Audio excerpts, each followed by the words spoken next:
Buenos días, buenas tardes, buenas noches. El día de hoy vamos a revisar un artículo muy interesante sobre emergencias en pacientes con traqueostomía. Es el presente artículo del Emergency Medicine Clinic de Norteamérica. Es un artículo del 2019 y es un artículo muy interesante. Nuestros seguidores en YouTube pueden ver el DOI y pueden consultar el artículo en caso de que lo necesiten. Pues para resumir, entonces empieza con la introducción, como debe ser.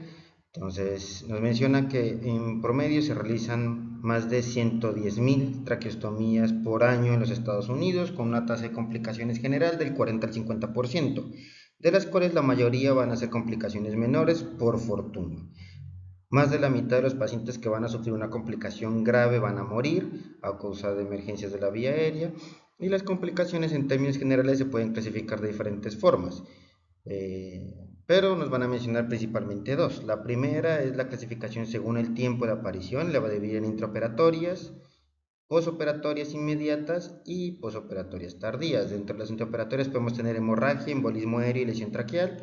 En el posoperatorio inmediato o temprano podemos tener hemorragia, decanulación, aire extratraqueal, que puede manifestarse como enfisema subcutáneo, neumotórax o neumomediastino, e infección. Y en el posoperatorio tardío podemos encontrar hemorragia, estenosis traqueal, decanulación y fístula. Según la emergencia o el tipo de emergencia de la complicación, podemos dividirlas en dos, en complicaciones que amenazan la vida y en complicaciones urgentes. Dentro de las complicaciones que amenazan la vida podemos encontrar la decanulación, la obstrucción y la hemorragia, y dentro de las urgentes podemos encontrar la fístula traqueosofágica, la estenosis traqueal, la infección y la fístula traqueocutánea.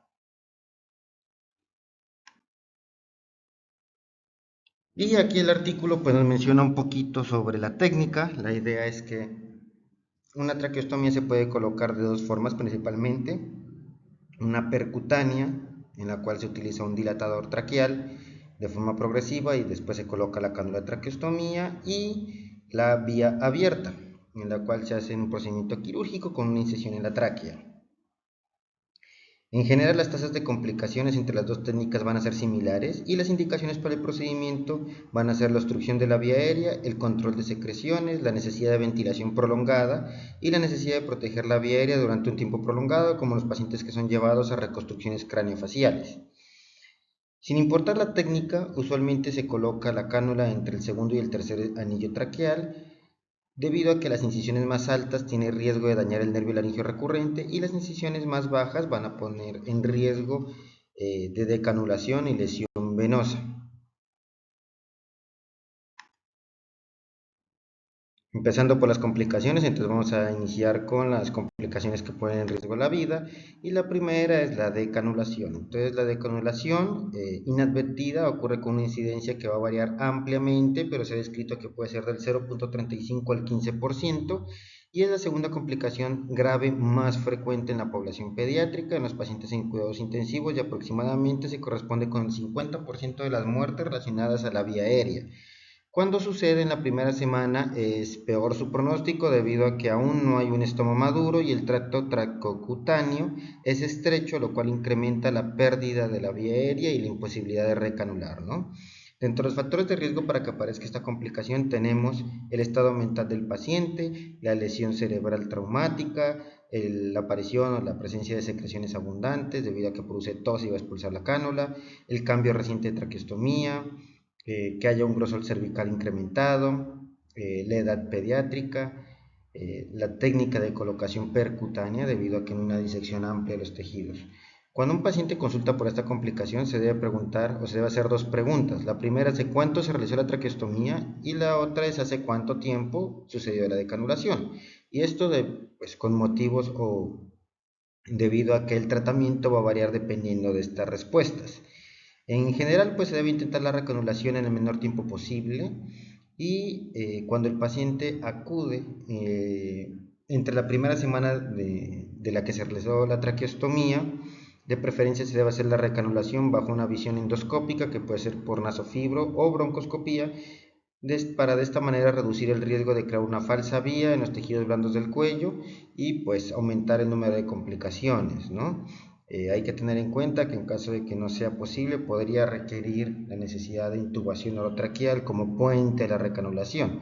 En caso de tener más de 7 días, la realización de la traqueostomía, se puede colocar una nueva cánula a través del estoma previamente formado sin necesitar alguna otra cosa. Entonces el artículo nos da un algoritmo en el cual primero, sin importar el tiempo que lleve de realizar la traqueostomía, se debe dar oxígeno vía máscara facial o también por una máscara colocada en la región cervical.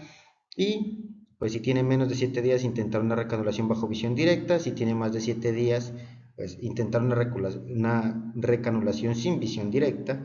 Y en caso de que se logre la recanulación, pues esto con capnografía y todo, pues confirmar la recanulación, y si se recanula, pues ya solamente mantener una observación para asegurarnos de que todo esté bien. Pero en caso de que no sea posible recanulación, se debe hacer una intubación orotraqueal y hacer la recanulación bajo visión directa, ¿no? La segunda complicación que vamos a ver es la obstrucción de la cánula de traqueostomía. Entonces, la idea es que el lumen de la cánula puede obstruirse debido a secreciones, tapones mucosos, sangre coagulada, desplazamiento parcial de la misma, que esté en contacto el lumen con la pared traqueal posterior, esto sobre todo en pacientes obesos o en los que se hizo una colocación muy inferior de la cánula, que haya tejido de granulación o que la cánula se haya decanulado o que se encuentre en una falsa vía. Los principales factores de riesgo para esto son las cánulas de mejor tamaño, el no uso de una endocánula y el pobre cuidado de la traqueostomía. En general, el manejo va a requerir un enfoque escalonado con la remoción de cualquier potencial obstrucción del lumen de la vía o de la traqueostomía, que puede ser válvula fonatoria, un obturador, la tienda de decanulación, vendajes o dispositivos de humidificación. Enseguida se debe realizar una remoción de la endocánula con la limpieza de esta y succión en el interior de la cánula.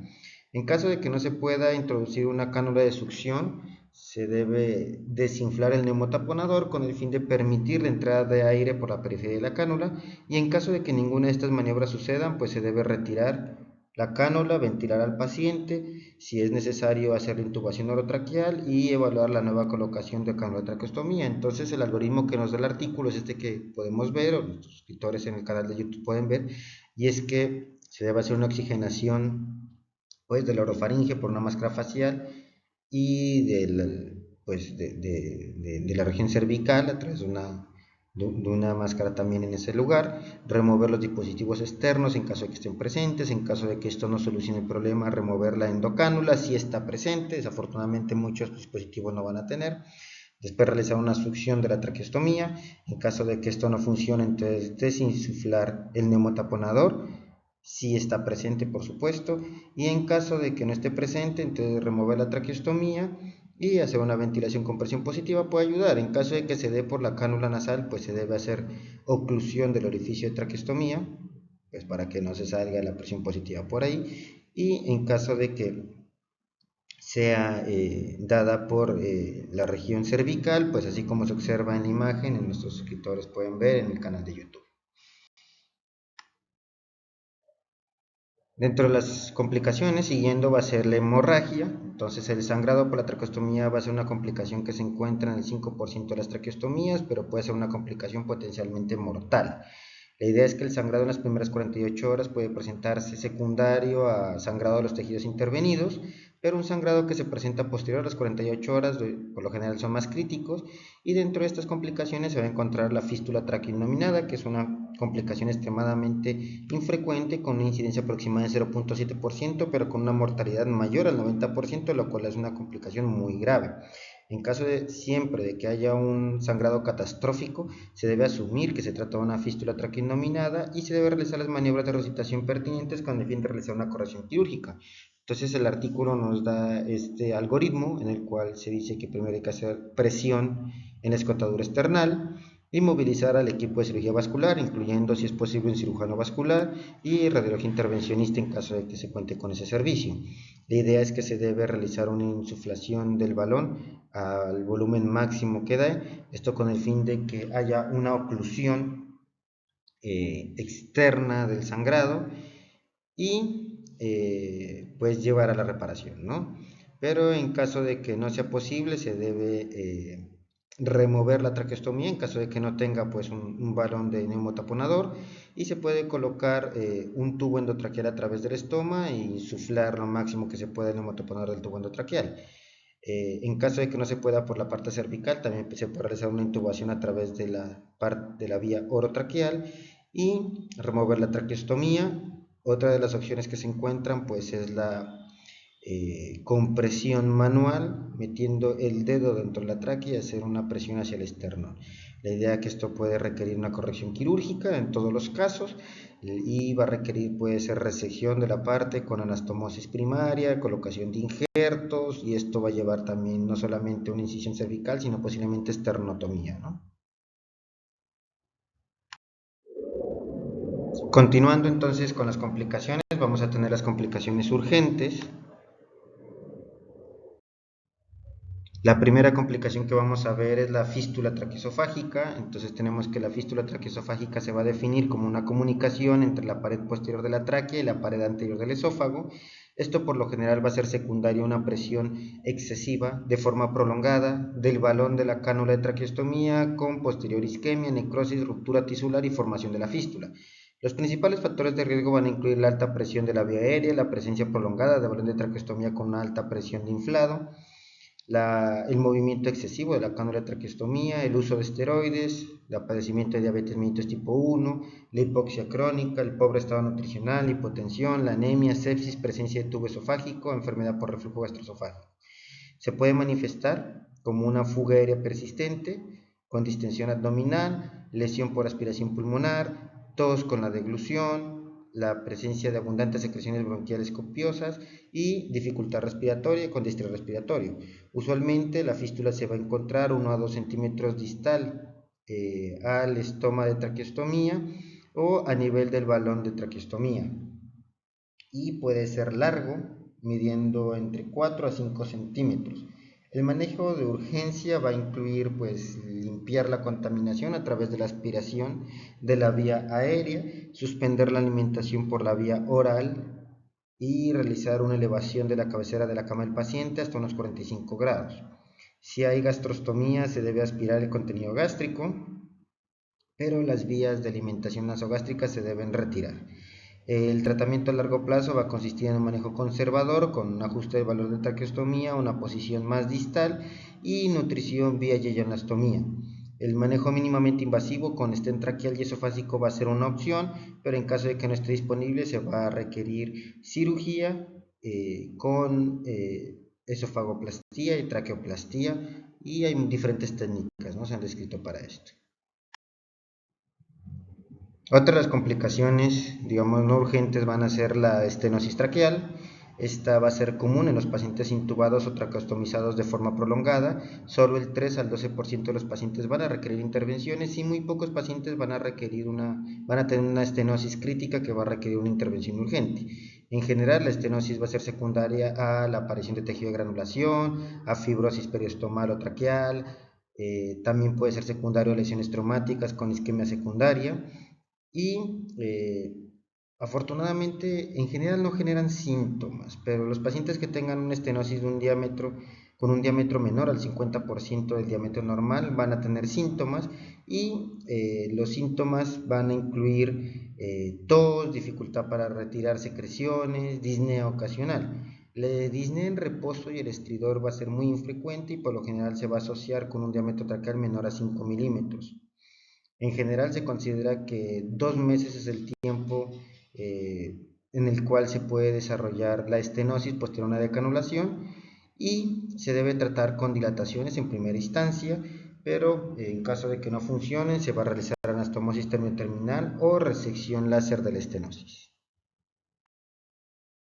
En general, la traqueostomía se considera como una intervención limpia contaminada, y esto va a hacer que las infecciones sean una de las complicaciones que pueden encontrarse. La idea es que la entrada al tracto aerodigestivo va a conllevar un riesgo de infección, y por eso se va a considerar un procedimiento limpio contaminado. Las infecciones más comunes van a ser la celulitis y la traqueitis. Usualmente ocurren en el posoperatorio temprano y son más frecuentes después de que se ha utilizado una técnica abierta para la incisión de la traqueostomía.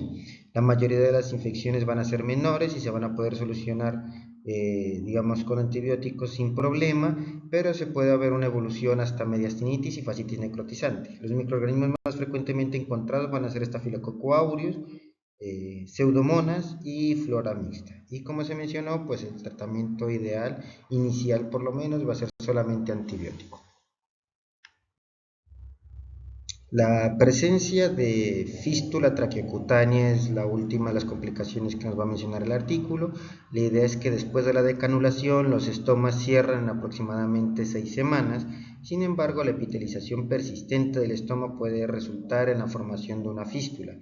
En caso de que el estoma persista por más de 3 a 6 meses, la fístula traqueosofágica va a ser completamente diagnosticada. Estas fístulas pueden producir irritación de la piel e infección debido a secreciones, tos débil y aspiración de secreciones con neumonía recurrente. Además de la pobre fonación, la pobre cosmesis y la intolerancia a la inmersión, el factor pues van a ser otro de los síntomas que vamos a encontrar, ¿no? El factor de riesgo más notable para producir esta complicación va a ser el haber tenido traqueostomía por un periodo de tiempo muy prolongado, aunque algunas series mencionan un tiempo específico y es un año. Otros factores de riesgo que podemos encontrar va a ser el uso de esteroides, pacientes de edad avanzada y estado de desnutrición. El manejo se puede hacer mediante cauterización, pero la mayoría de los pacientes van a requerir resección quirúrgica de la fístula.